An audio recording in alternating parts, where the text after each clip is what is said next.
chers amis fidèles de la Sen TDI dal leen ak jàmm seen émission bi ngeen tàmm di seetaan saa bu waxtu wi jotee muy les 45 minutes de TDI ñu am mbégte ak kontaante saa su nekk di ci ànd ak yéen comme niñ tàmm di ko defee saa su nekk rek bu waxtu wi jotee ñu indi leen benn thème boo xam ni day yitteel lool askan wi nekk itam ay thème d'actualité waaye itam yokkaat si leneen saa su émission bi dee waaj a jeex fi nga xam ni fi la actualité réew mi toll jamono ji li ci askan wi gën a bàyyi xel wala li ci gën a waxtaanee dinañ si ñëw def ci benn brèche bu ndaw rek avant ñuy jeexal li nga xam ne mooy suñu émission bala ñoo ñëw ci thème bi nga xam ni moom la ñu war a waxtaanee tey dañuy def nañ daa def saa su nekk rek jox kàddu gi ak invité bi mu nuyoo ak ñi nga xam ni ñoo koy seetaan à travers TDI bu ko defee ñu daal di ñëw ziar ñan daa ziar daal di leen proposer thème bi nga xam ne moom la ñu war a waxtaanee rek bu ko defee ñu daal di door li nga xam ne mooy les 45 minutes de TDI doo am mbégte bu baax ak kontaante di janowaat ak yéen fii ci TDI Cheikh ñoo ngi lay nuyu di la bàyyi ak kàddu gi nga nuyoo ak ñi nga xam ne ñoo ñu seetaan à travers TDI bu ko defee rek ñu daal di door li nga xam ne tey moo koy waxtaanee kàddu gaa ngi noonu ñu bàyyi la nga nuyoo. waaleykum salaam wa rahmatullah sëñ Cheikh ñu ngi lay ziar bu baax a baax a baax rabbi sarax lii wa yasrif li amri waxlul xuqdatan min lisaani yafqahul qawli saadi lisaani nawir janaani safi amaani wazid baraa'i zax-zaxta dayra liqutta mayra faltak fi jawra liman yuraa'i sëñ Cheikh ñun ngi lay nuyu baax a baax di rafetlu dalal bi ngeen ñu dalal di nuyu ñëpp ñi nga xam ne ñu ngi ñuy seetaan à travers partout dans le monde dina wax ni kontaan nañu baax a baax ci invitation bi jërëjëf. ok jërëjëf sant ko gërëm ko moom Cheikh Sène nekk professeur jàngalekat nekk itam écrivain di koo xamante ne nag day bind lu am solo ci li nga xam ne nag moo jëm ci wàllu mbindum sëriñ bi Cheikhouna Cheikh Ahmadou Bamba Khadim Rassoul di ci def ay liggéey yu am solo noonu itam lay def ci xasida yi di ko traduire en anglais ngir ñeneen ñi nga xam ne yitte woon nañ ko ci làkk boobu am ci benn aperçu mu nekk liggéey bu am solo boo xam ne dañ la si remercier waat encore une fois ci yaatal googu ngay yaatal di ñaan suñu borom defal la ci tawféex ba li nga xam ne nag moom nga ci bëgg am ko ci yéen suñu borom defal la ci tawféex ba nga àggale ko ci teeyu bakkan di sant baax ci ñëw gi nga xam ne wuy si nga ko tey jii ci par rapport ak émission bi nga xam ne moom la ñuy animé muy les 45 minutes de TDI waaw kay jërë ngeen jëf ñu dem foofee rek te dëkk bu tedd ba di Touba daal di ziar ki nga xam ne nag mooy Serigne Mountakha Mbacké xalifa général des mourides ñaan suñu borom yàggal ko fi yàggal taxawaay ba naal yi nga xam ne naal na ko sumb ko suñu borom defal ko ci tawféex mu àggale ko ci teeyaayu bakam noonu itam la ñuy def ci yeneen kër kilifa diine yi nekk ci sunum réew du Sénégal Tivaouane Ndiassane Medina Baye Yoff Diamalaye Taïba fépp foo xam ne rek kilifa dina moo ngi foo toog ñaan suñu borom defal la tawféex ba naal yi nga xam ne naal nga ko sumb ko foofu fas yéene koo liggéeyal sa maam suñu borom defal la ca tawféex ba nga àggale ko su teeyaayu bakkan mu nekk loo xam ne dañoo tàmm di ko commencé saa su nekk di ziar itam baax sunu Serigne Moustapha Mbacké di ñaan suñu borom yàggal ko fi yàggal taxawaay bi ba liggéey bi nga xam ne nag yor na ko jëm ci waa kër Serigne Bara yi suñu borom kàttanal ko ba mu àggale ko noonu itam la ñuy def di ziar baax sunu xarit suñu Serigne Khadim Mbacké ak Serigne Idal Mbacké ak mboolem njabootu Serigne Moustapha Mbacké foofee sa Touba ci la di am mbégte bu baax di ànd ak yéen seen émission les 45 minutes de TDI comme niñu tàmm di ko defee saa su nekk tey nag thème bi nga xam ni moom la ñu war a waxtaanee jamono ji yëpp moo jur coow ci àdduna bi yëpp muy conflit bi nga xam ne am na ci diggante Iran ak Israël di guerre boo xam ne nag ñoo ngi ko tuddee frappe ciblée wala sax guerre de l'ombre muy guerre boo xam ni mi ngi dox ci diggante ñaari réew yooyu noonu munoo xam sax ba xam guerre la boo xam ni dañ ko déclaré wala guerre la boo xam ni dañ ko nëbbu waaye bu ndikkee ci conflit bi tënk ko ci li nga xam ne tey jii ni moo undu lu nu mel mu nekk mbir moo xamante ne si mën na ni tension la boo xam ni yàgg na xóotoon lool li ko alimenté nag du dara lu dul ay divergence yoo xam ni jëm na ci wàllu idéologie bokk na ci itam ay wàllu religion géopolitique bokk na ci itam ay yeneen mbir yoo xamante ne si depuis ay années ñoo ngi gis ñaari réew yooyu donte déclaré wuñ sax directement que ni ñoo ngi nekk ci guerre waaye gis nañ bu kii frappé guddi kii frappe bëccëg mu nekk ay essence de tir yoo xam ni ñaari réew yooyu ñu ngi koy def àdduna bi yëpp di leen bàyyi xel mu nekk mbir yoo xamante ne si nag ñoo ngi nekk di koy di xool ba xam fan la fa wànneen di mujjee ki bëta mu nekk mbir yoo xamante ne si nag daanaka jaaxal na askan wi yëpp si ñaari réew yooyu tey ñu am mbégte ak kontaante nar see waxtaan dalal ci ki nga xam ne itam xam-xamam màcc na si wàllu woowu ndax jàngalekat la gëstukat la ñu nar a waxtaan ak moom ci par rapport ak thème tey bi jëm ci guerre bi nga xam ni moo dox ci diggante Iran ak Israël ñu am mbégte baax Cheikh di la dalal comme ni ñu ko waxee rek ci résumé contextualisé li nga xam ne tey mooy thème bi pour classe bu Boucounta gi nga xam ni peut-être ban bàyyee jàng yàgg na ñu comprendre exactement lan moo undu lu ni mel fexe itam ban xam exactement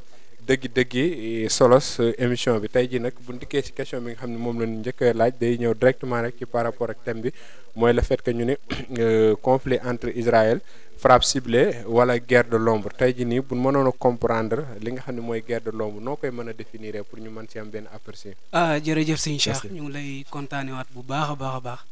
xanaa balaa ñoo répondre ci question bi rek xanaa ñu naan ñaanal sëñ Muntaxa Mbàkke mi nga xam ne moo représenté Cheikhul Khadim kaw suuf suñ borom yàggal ko fi wëral cëram ba lépp lu mu naal liggéeyal maam boobu mu suñ borom jàppandal ko mu mën ko ànd ak mbokki taalibe yëpp xanaa di nuyu suñu waajur yu baax a baax yi nga xam ne moo ñooñu dalal dugal ñu école ba ñu jàng ba mën a agsi fii tey di nuyu képp ku nga xam ne ñu ngi ñuy safoo à travers partout dans le monde di nuyu waale tamit sama benn yaay boo xam ne mën naa wax ne yaay la mën naa wax ne ami la mën naa wax ne confident la muy soxna jaara ñu koy tuddee maam jaara depuis Francfort Allemagne muy koo xam ne taaliba la murit saadix la kon ñu ngi koy kontaane bu baax a baax di ko safoo saa su ne pour répondre ci question bi nga posé rek daanaka loolu moom comme ni nga ko définir rek guerre entre Iran ak Israël moom dafa nekk guerre boo xam ne daanaka lu yàggal depuis mën nañu wax depuis que ñoom ñaari dëkk yooyu moom c'est une guerre boo xam ne c'est une guerre historique pour répondre ci concept bi nga tudd moom léegi muy le concept de guerre de l'ombre daanaka loolu moom mën nañ ko jàngatee maanaam mooy guerre boo xam ne il ne répond pas aux formes d'une guerre classique cela veut dire nekkul guerre boo xam ne dañ ko déclarer directement comme étant guerre boo xam ne dañoo déclarer boo xam ne jàmmaarloo direct la boo xam ne ay bal dañuy tàkk directement entre ñaari pays mais c'est une guerre boo xam ne il est basé sur des attaques des assassinats des cyberattaques des choses comme ça loo xam ne c'est pas directement adressé lekkul loo xam ne ñoom ñaar dañoo jàkkaarloo di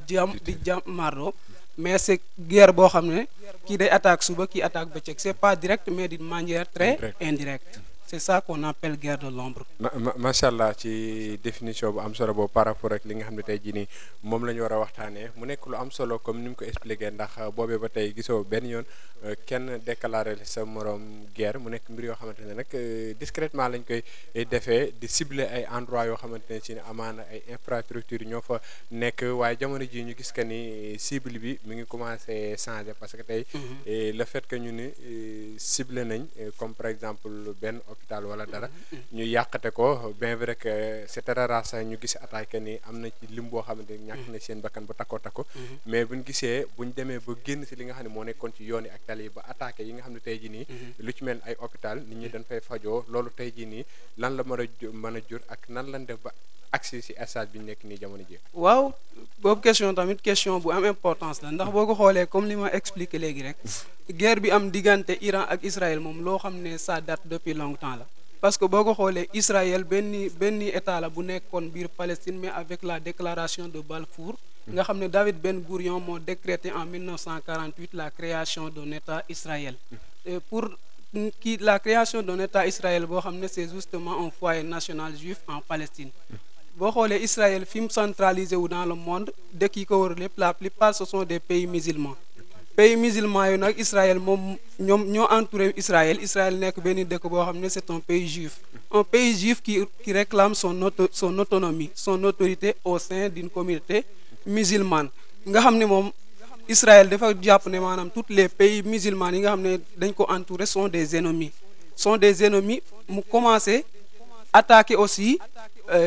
Iran bi mu attaqué Iran tamit Iran dafa riposter parce que moom lan la yaakaar dafa jàpp ne Iran amul autonomie amul autorité am ce qu'on appelle une bombe nucléaire mais Israël ci lan la basé bu mën a attaquer un pays boo xam ne dafa jàpp ne bombe nucléaire c'est une nécessité ci jamono ji ñu nekk nga xam ne Iran tamit buñ sukkandikoo ci information yi le 7 mai 2023 Iran moom moo jàppale woon pays bi moo jàppale woon Hamas il était soutenu par l'Iran bi Hamas di attaqué Israël nga xam ne conflit bi ci stade bi ñu nekk nii ça a commencé depuis très longtemps loo xam ne nekkul ne loo xam ne dafa commencé tey de mais il a commencé depuis très longtemps di màgg jusqu'à ce qu'on arrive à cet stade là donc nekkul loo xam ne dafa jékki-jékki arrivé rek mais commencé na lu yàgg door a àgg si fi ñu nekk. ok macha allah mu nekk lu am solo mais tey jii nii bu ñëwaatoon rek ba tey ci thématique bi lan lañ mën a comprendre ci guerre bi commencé am c'est guerre classique wala c'est guerre entre militaire wala nun ko mën a jàppe parce que ay missiles rek la ñuy gis muy naaw si jaww ji. non guerre bi moom mën nañu wax ne c'est pas une guerre classique parce que une guerre classique pour qu'on puisse parler de guerre classique il faut qu'il y ait affrontement direct entre deux pays mais fii li ñu jàpp c'est une guerre boo xam ne il s'est fait sous d'une manière indirecte par des attaques des attentats des espionnades. Il y a aussi la guerre de l'information. La guerre de l'information c'est un affrontement direct mais permanent et structuré nekkul loo xam ne c'est direct mais d'une manière très indirecte kon mënuñ jàpp ne c'est une guerre classique. Pour qu'on parle d'une guerre classique il faut qu'il y ait affrontement direct entre deux États. ok est-ce que ñaari réew yooyu am nañ ay alliés wala dara parce que dañuy dégg Hezbollah di dégg Hamas ñoom lan moo indi seen tur ci wàllu guerre bi. waaw parce que boo ko xoolee guerre dëkk bu ci nekk muy Israël di Iran dëkk bu nekk am na ay dëkk yoo xam ne ñoo nekk ci ginnaawam di ko soutenir parce que boo xoolee Iran attaques yi muy def la plupart il se replie sur le Hezbollah le Hamas ou les Houthis yi nga xam ne ce sont des mouvements yoo xam ne ce sont des mouvements qui sont contre l'Israël. ñoom le Hezbollah il se situe au Liban. Hamas Houthis ñoom ce sont des alliés de l'Iran. ba ci noonu tamit Russie mi ngi ci ginnaaw Iran et la Chine mais ñooñu ñu tax ñu soutenir Iran ce sont pour des intérêts économiques des intérêts qui sont basés sur l'énergie. boo xoolee tamit Israël il est soutenu par même des pays arabes et les pays arabes pourquoi ils n'ont pas soutenu Iran bi nga xam ne Iran mi nga xam ne c'est un pays arabe comme eux mais dañoo jàpp ne Iran il est en train de faire ce qu'on appelle un leader religieux guerre d'un leader religieux pour ñoom Iran dafay jéem a concurrencer sous prétexte que moom mooy devancer les pays arabes être au top être devant. nga xool tamit Israël aussi il est soutenu par les États-Unis le soutien des États-Unis envers l'Israël moom mën nañ ko qualifier parce que boo ko xoolee les États-Unis c'est un pays boo xam ne ñi fa gën a am doole ce sont des juifs kon ils sont en train de faire une complémentarité essayer de jouer le rôle de complicité essayer d'aider leurs confrères dans la religion mën nañ jàpp ne pays yooyu ñoo jàppale Israël ak Iran. ok macha allah question boobu day dugg directement ci li nga doon brosser rek par rapport États-Unis ak Chine dañu ñëw ci enjeu géopolitique bi tey jii nii lan mooy nekk stratégie yi nga xam ne tey ñi seq réew yooyu lu si mel ne Amérique mooy États-Unis bien évidemment ak li nga xam ni mooy Chine tey jii ñoom lan moo si nekk seen intérêt ci par rapport ak guerre bi stratégiquement si bu ñu jëlee enjeu géopolitique. waaw. dëkk bu nekk moom daanaka booy aider benn dëkk da nga viser li nga xam ne mooy say propres intérêts boo ko xoolee Chine moom intérêt bi mu ci am mooy li mu ci bëgg mooy pour qu'il y ait une stabilité pour mu mën a woyal li nga xam ne ce sont ses intérêts énergétiques. Chine depuis que guerre bi commencé même si bu faralee Iran tamit nekkul loo xam ne dafa bëgg guerre gi continuer parce que moom tous ses actes sont basés sur des relations diplomatiques pour le renforcement de son énergie. nga xool tamit Russie aussi bien vrai que moom Iran la jàppale tamit mais le soutien qu'il porte à l'Iran mi ngi basé wu ci relation bi mu am avec la Syrie parce que Syrie boo ko xoolee moom mi ngi supporter encore l'Iran kon Russie bu jàppale Iran tamit mi ngi jàppale parce que son confrère je peux dire ou bien son allié la Syrie soutient l'Iran bëggul guerre gi continuer parce que bu guerre gi continuer tous leurs propriétés leurs biens vont disparaître. nga xool Amérique moom kooku moom mooy saay bi ci guerre gi nga xam ne Donald Trump même bien vrai qu'il a des intérêts mais ça dépasse son soutien dépasse une question d'intérêt parce que boo ko xoolee démb le congrès américain démb ci mercredi bi ñu rassemblé woo ils ont dit au président Donald Trump que cette guerre là nekkul affaire boo xam ne tu dois s'immiscer waroo cee dugg avant nga ciy dugg il faut que tu reçois d'abord l'accord de notre congrès kon yow ban rôle nga ci war a am rôle de quelqu'un qui supervise d'un arbitre quelqu'un boo xam ne da ngay xool il ne faut pas s'immiscer il faut attendre jusqu'à ce qu'on vous donne l'ordre d'attaquer ou bien de prendre part pour prendre part mais nekkul loo xam ne da nga war a woon ñëw rek directement tu prendre position. oui mais moom vidéo bi nga ko laara sax dégg nga ba tey li mu tontu mooy man kenn xamut lan laa war a def. exactement c'est ça. mu nekk ay mbir yoo xam ne comme si moom déjà mi ngi wax pour nit ñi bàyyi ko xel wala moom lan lay nekk jeu parce que day xaar comme si da ngay xaar ñu ne la kaay wala laal na sa mbir rek nga daal di nga le fait que en tant que président nga ni en tout cas kenn xamagul lu may nar a def boole ko benn sourire c'est parce que am na loo xam ne yaa ngi koy xalaat il joue un double rôle parce que day dikkaat ci réponse bi ma la répondre léegi rek Israël et les États-Unis c'est un même pays ils ont les mêmes objectifs parce que boo xoolee les États-Unis Israël c'est une population juive et les États-Unis boo fa duggee les 10 personnes les plus riches aux États-Unis ce sont des juifs donc les États-Unis ils jouent le rôle de quelqu'un qui soutient ses frères dans le sens de la religion oui macha allah mu nekk débat bu am solo wax dëgg yàlla ñu nekk di koy di suivre muy guerre bi nga xam ni moo am foofee dox ci digganteem ak Israël mu nekk mbiri doy yoo xam ni wax dëgg yàlla ñoo ngi nekk di koy di suivre boobu ba tey guerre de missiles yoo xam ni ma ngay nekk di jukk kenn ku ne di wan sa morom que ni yor naa lii te yorale nekk ay mbir yoo xam ne tey buñ continuer di koy di suivre tey jii lan la mën a jur ci àdduna bi yëpp parce que mbir la moo xamante ni si ni jamono yi ñu doon jàng nañ première guerre mondiale deuxième guerre mondiale maa rek day taali troisième guerre mondiale doon nañu jox ay cirque yoo xam ne tey jii nii boo ko doon suivre da nga xam ne à tout moment mën ngaa agsi stade boo xamante ne tey jii nii peut-être troisième guerre mondiale mën naa déclaré wu est-ce que bu ñëpp croiser les bras mandu surtout ñi nga xam ne ñooy les organisations toog di xool est-ce que affaire bi du dégénérer ba àdduna bi yëpp laa la question boobu moom je vais dire d'une manière théorique on peut assister à une troisième guerre mondiale mais d'une manière pratique je pense que non d'une manière théorique avec la guerre des informations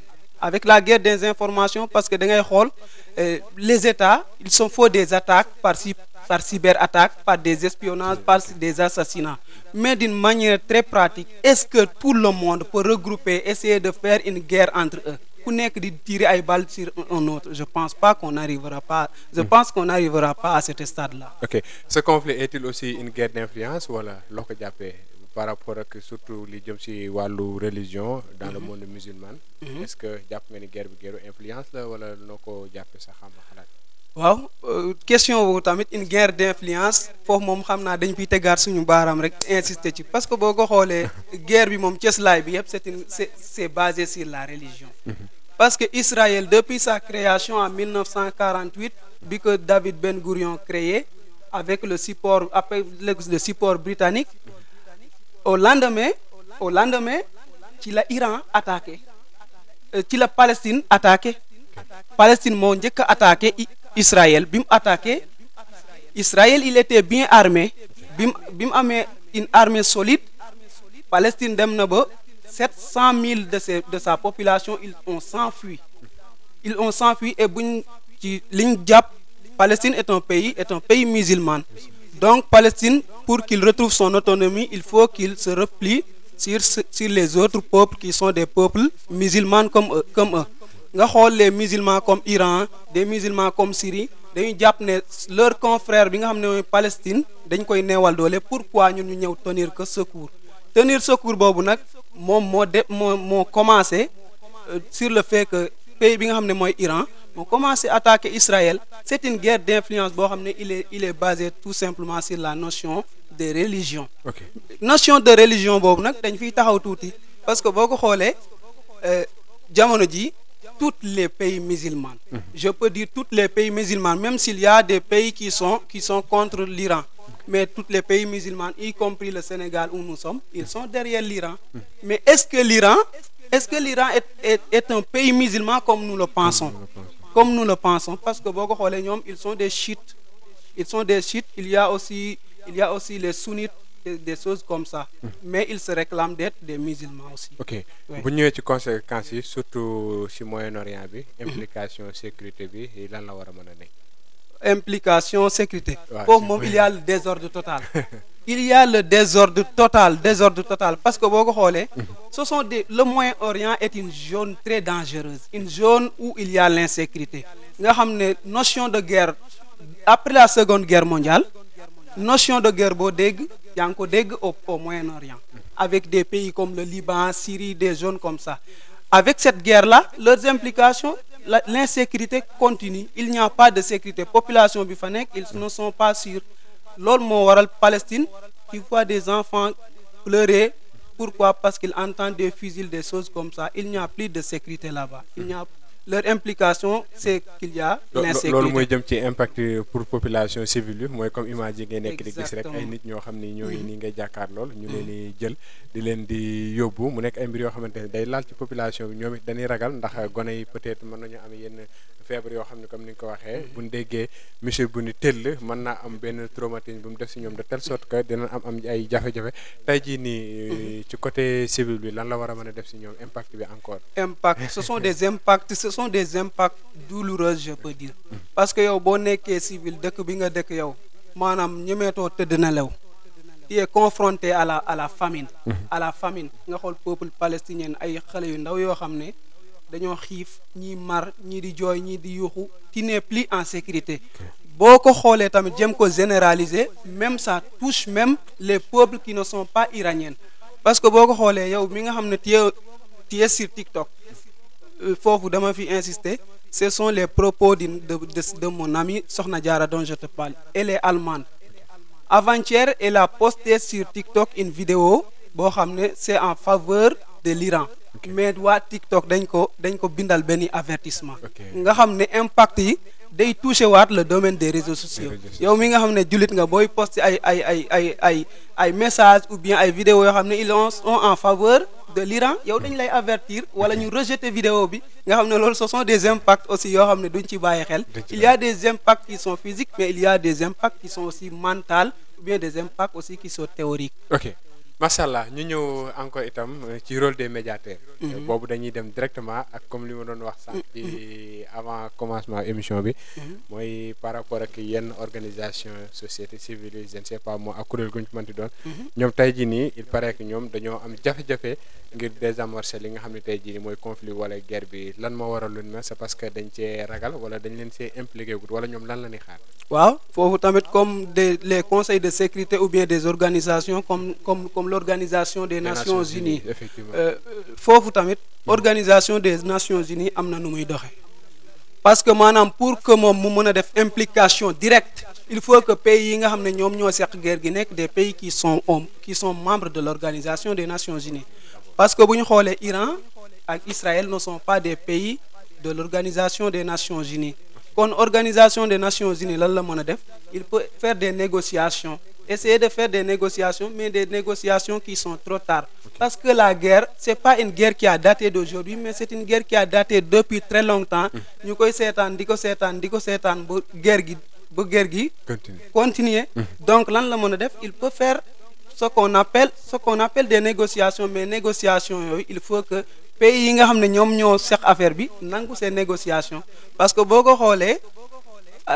Khamenei lan la wax mu ne pays bu nga xam ne mi ngi jéem a soutenir Israël je vais l'attaquer directement kon kooku parewul pour négociation Israël aussi pareil parce que boo ko xoolee même le Hezbollah le Hamas les Houthis ñoom commencé nañ ñu ngi attaquer encore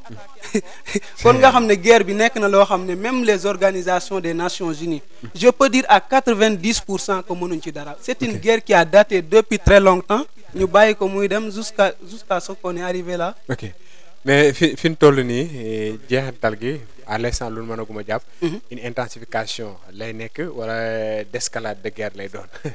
D'escalade de guerre ou intensification je pense que j'aurais bien voulu qu'il soit une d'escalade mais ci jamono ji nekk parce que tey maa ngi lire information sur l'armée iranienne. L'armée l'armée a affirmé que ils ont envoyé 400 missiles balistiques sur le territoire israélien 400 missiles balistiques yoo xam ne ils ont coûté la vie à 24 personnes 24 morts kon nga xam ne loolu nekkul loo xam ne on est arrivé à une escalade mais c'est une intensification même Israël aussi bien vrai que la population ñoom ñu ngi ci coono mais ñoom aussi ils sont en riposte kon moom mënuñu wax ne d'escalade mais on parle d'une intensification day gën a intensifier parce que tu vois tous les autres pays ñu ngi commencer impliqué wu ci guerre gi avec même le président de la Corée du Sud moom mi ngi commencer apporter son soutien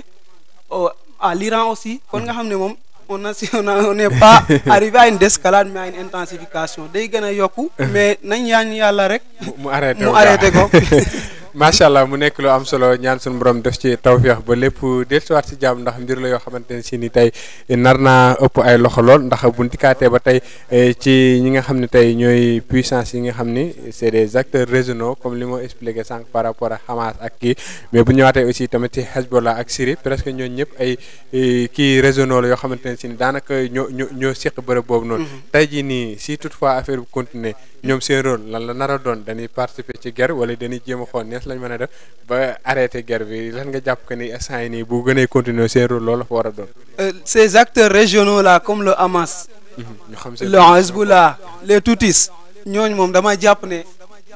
guerre bi même si guerre bi bu fekkoon ne tey arrêté na sax ñooñu bu amee problème avec Israël ils vont déclencher parce que ils sont des ennemis qui datent depuis très longtemps ñooñu tey si guerre bi bu laajtee seen implication ils ne vont pas tarder à s'attaquer parce que ñoom ils connaissent déjà l'Israël.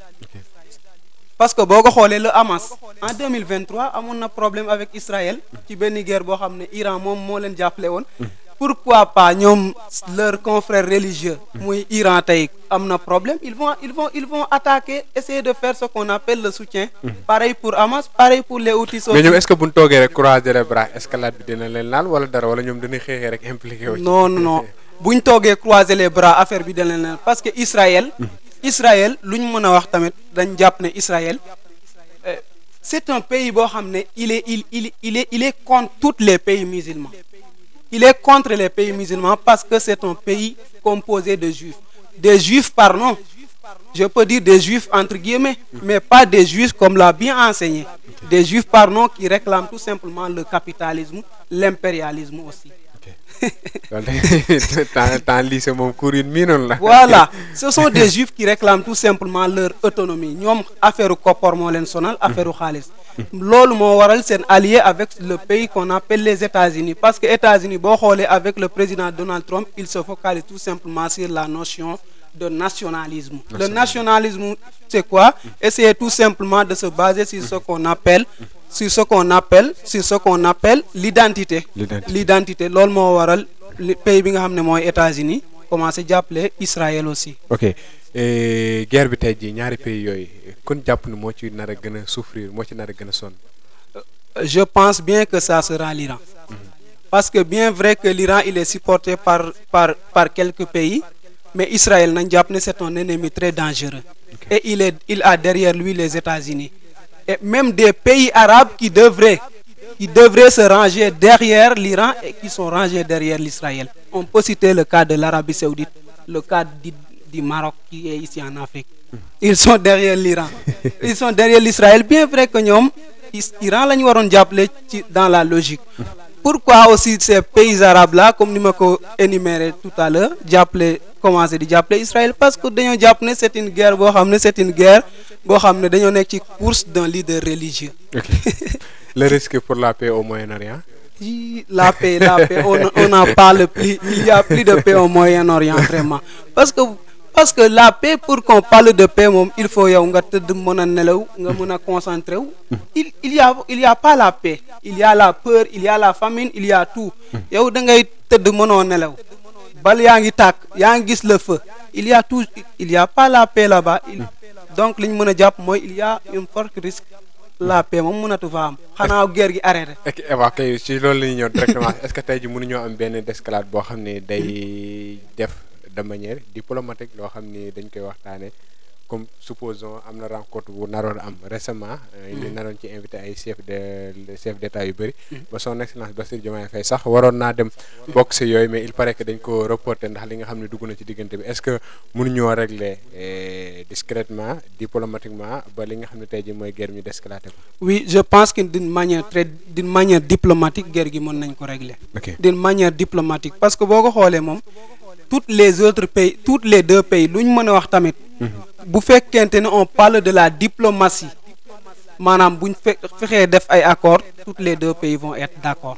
parce que boo ko xoolee le monde il est gouverné par la diplomatie. tey boo nekkee un israélien ou bien un iranien d'une manière très diplomatique ñu ne tey pays leader boo xam ne yaa ngi dëkk Iran yi wala yaa ngi dëkk Israël adhéré woo ci rôle yi ci exigence yi ñu exiger tey boo amee benn voyage boo xam ne voyage d'affaires ou bien quelque chose boo xam ne di nga ko war a def maanaam doo mënoo quitter le territoire. Je pense que les leaders là ils vont reculer parce que ñoom lu ñu mën a wax ils sont intéressés par l'argent. L'argent nag boo intéressé par l'argent boo bëggee génn pour faire des courses qui vont te valoir des millions ou bien des milliards. di nga adhérer aux exigences qu'on a donné. Parce que tey boo amoo tey benn marché boo xam ne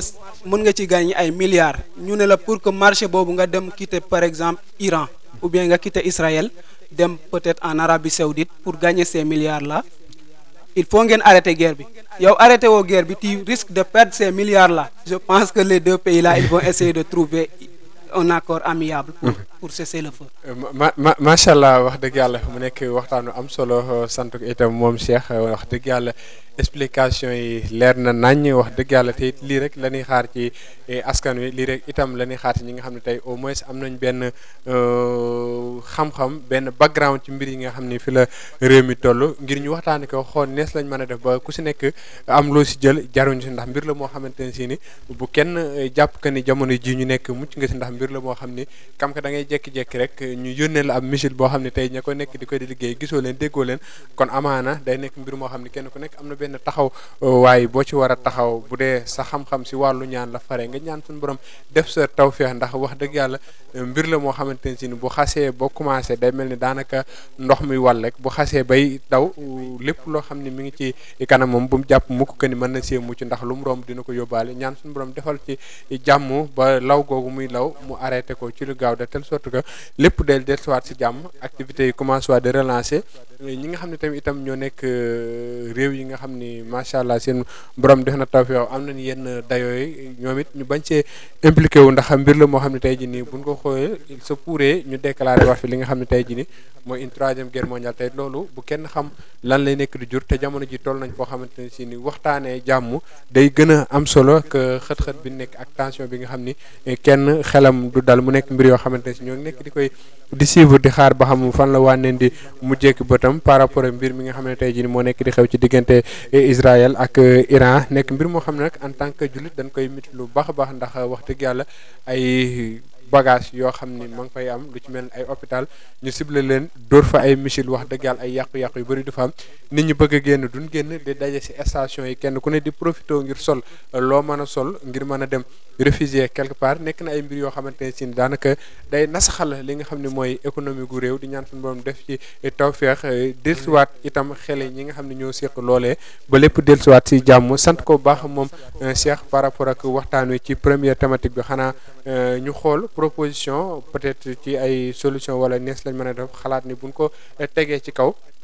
peut-être guerre bi dina mën a arrêté war mu wàññeeku ba kenn ku ne xoolaat say activité avant ñuy dem ci yeneen actualité yi. waaw loolu moom jàpp naa ne comme niñ ko waxee léegi moom jàpp naa ne maanaam bu fekkente ne réew yi nga xam ne ñoo seq affaire bi l'Organisation des Nations Unies le Conseil de sécurité et toutes les organisations qui ñi nga xam ne ils promouvoient la paix bu ñu defee li nga xam ne ñoom mooy rencontre essayer de trouver des solutions je pense que guerre bi dina jeex mais guerre bi tamit tous les deux pays ils devraient savoir que amuñ ci luñ ciy gagner parce que même si bu fekkente ne tu as gagné le territoire tu as perdu beaucoup de choses parce que perdu beaucoup de choses bi mooy lan tu as perdu la vie humaine des gens et la personne est plus chère que toute propriété que tu puisses gagner dans cette vie là. Je pense que bu ñu defee loolu moom guerre gi dina arrêter. macha allah sant ko gërëm ko ci waxtaanu am solo boobu jëmoon ci li nga xam ni bokk na ci thème bi ñu war a waxtaanee muy les 45 minutes de TDI comme niñ taamu di ko defee saa su nekk rek bu waxtu wi jotee ñu waxtaan ak yéen ci actualité tey nag bu nekk actualité boo xam ni monde entier moom la ñuy waxtaanee muy li nga xam ni xew na ci diggante Iran ak Israël nekk mbir yu doy waar dikk nañ remonté ñëwaat itam. ci contexte li nga xam ne tey jii moo waral tension yi ak bi nga xam ni fa la mbir yi toll mu nekk ay mbir yoo xamante ne si nag doy waar goo xamante ne si ni kenn xamagul ba xam mbir mu ni mel noo mën a def bu mucc xanaa di ñaan ñun nga xam ne ñaan lan man rek suñu borom def ca tawfeex wi seen ndox mu sedd ba kenn ku ne delluwaat si say activité xanaa ñu bàyyi la nga tàggatoo ci point boobu rek avant ñuy dem ci deuxième point d'actualité voire même le troisième point. waaw suñu Cheikh ñu ngi lay ziaraat bu baax a baax comme ni nga ko waxee noonu moom daanaka. point bi nga laal noonu mooy point bi nga xam ne mooy li touché la guerre moom jàpp naa ne fu waay mën a nekk ci réew mi moom li ciy sa warugal mooy doonte mënoo dem jàppale nit directement mais nga def ay ñaan parce que ñaan moom jàpp naa ne mooy galaaju julit ñu ñaan réew mi yëpp suñu borom def ci jàmm ba jàmm mën a dellusiwaat ci fa nga xam ne mooy Iran ak Israël yëpp parce que bu fa jàmm dellusiwul ñun ñi tamit ñoo ciy sonn rek parce que dina freiner lu bëri peut-être am nañ ay mbokk yoo xam ne ñu ngi Iran wala ñu am ay mbokk yoo xam ne ñu ngi Israël wala ay mbokk yoo xam ne jege nañ dëkk yooyu kon daal nañ ñaan suñu borom jàmm dellusiwaat ci dëkk yooyu ba ku nekk mën a reprendre say activité parce que ña fay faatu tamit ay julit lañ ay doomu aadama la comme ñun kon nañ leen ñaanal suñu borom yërëm leen xare leen àjjana ci gën a kawe ña fa des tamit suñu borom tegg leen loxo ba ñu mën a gën ci nattu yooyu nga xam ne moom nattu moom daanaka lu doy waar la ci dundu doomu aadama waaye daal ay ñaan mën na ko saafara kon ñu ngi santaat bu baax a baax suñu Cheikh. ok macha allah sant ko gërëm ko ci waxtaanu am solo boobu wax dëgg yàlla macha allah xam-xam bi mate na ko di ñaan itam suñu borom defal la tawféex rek ba xam-xam bi gën a yaatu nga dajeeg see ndimbalu sunu borom nga bañ cee gis sa bopp benn yoon ndax wax dëgg yàlla ay liggéeyu am solo ngeen nekk di mëne macha allah bi lay itam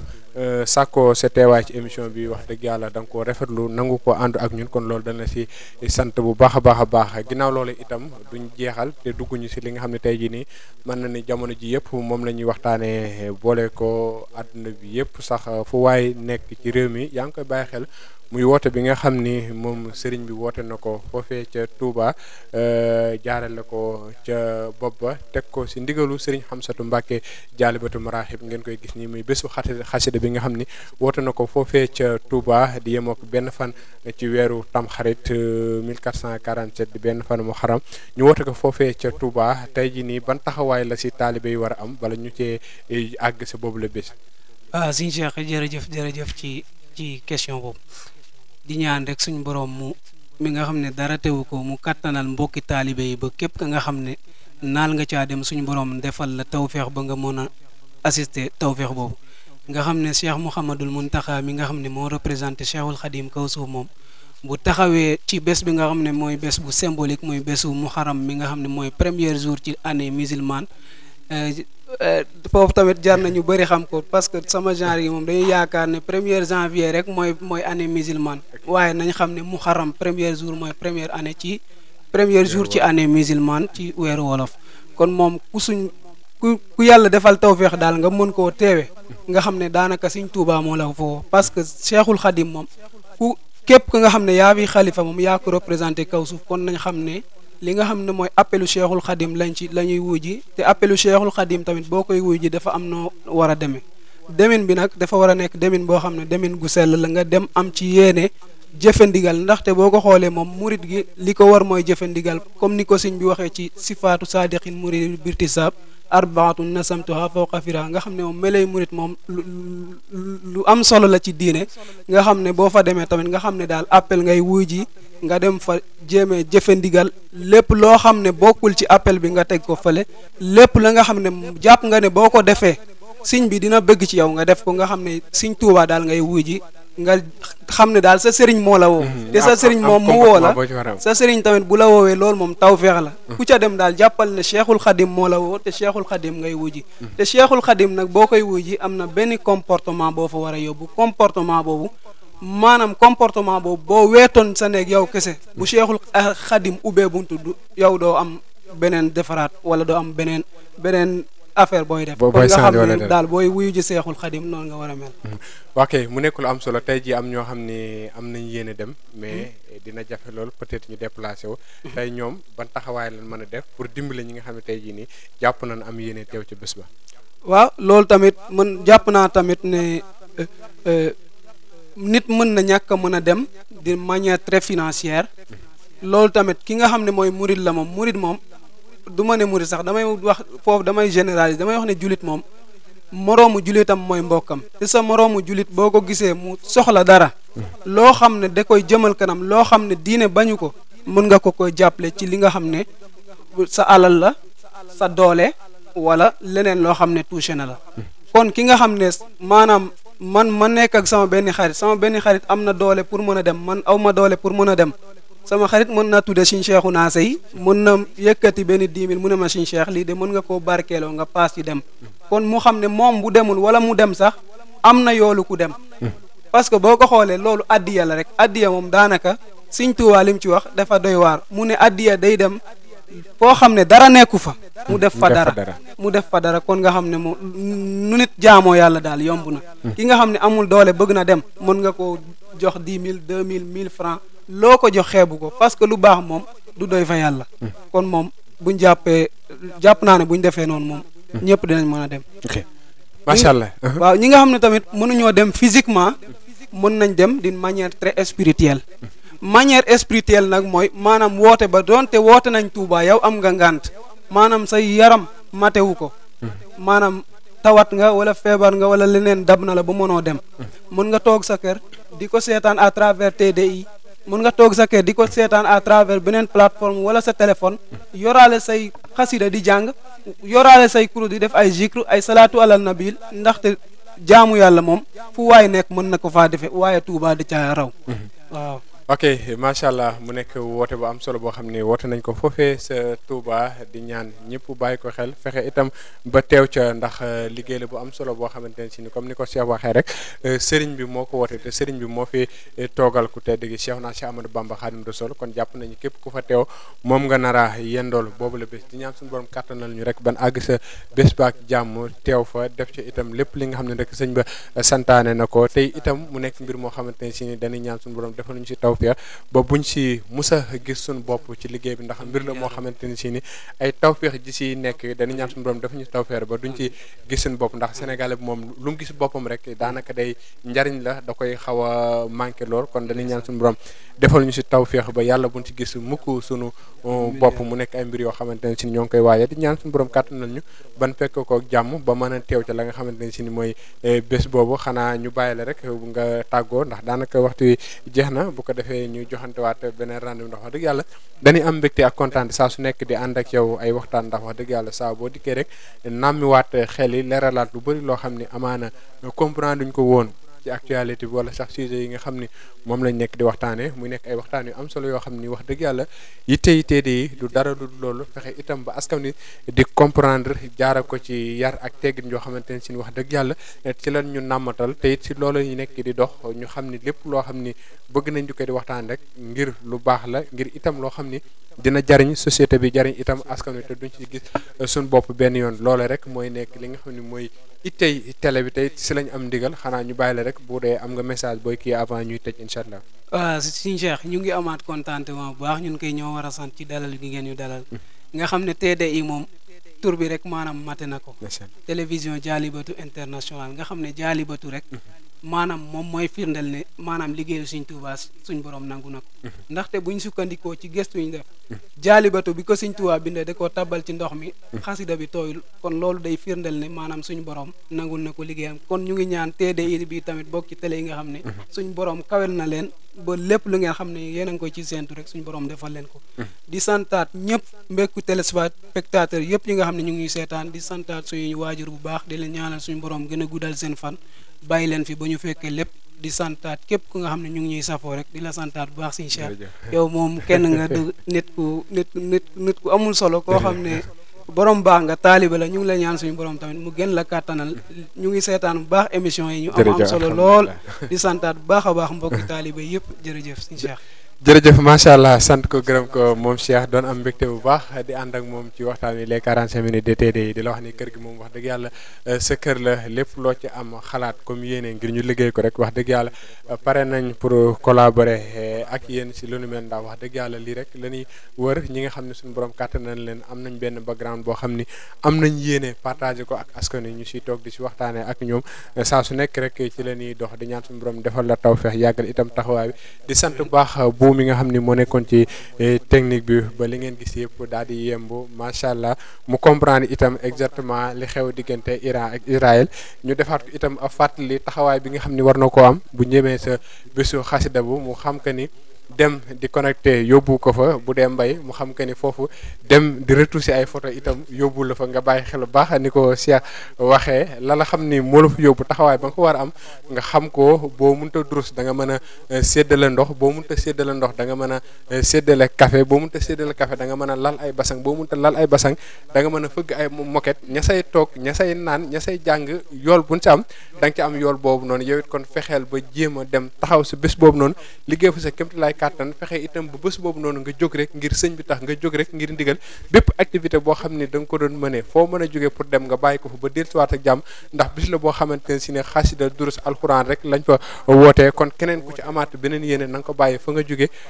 ba jógewaat Touba nga dellusiwaat mu nekk woote boo xam ni ñoo ngi koy wootee ñëpp teew ca foofee ca Touba nekk ab soññee itam ci par rapport ak taxawaayu doomi aadama yi nga xam ne war nañ faa war a dem comportement ba nga xam ne war nañ ko faa amee di leen jox dig daje si yeneen i émission ak yeneen i thématique yoo xam ne dañ koy amal fii ci TDI di leen sant di leen gërëm di leen jox dig daje ëllëg incha allah jërë ngeen jëf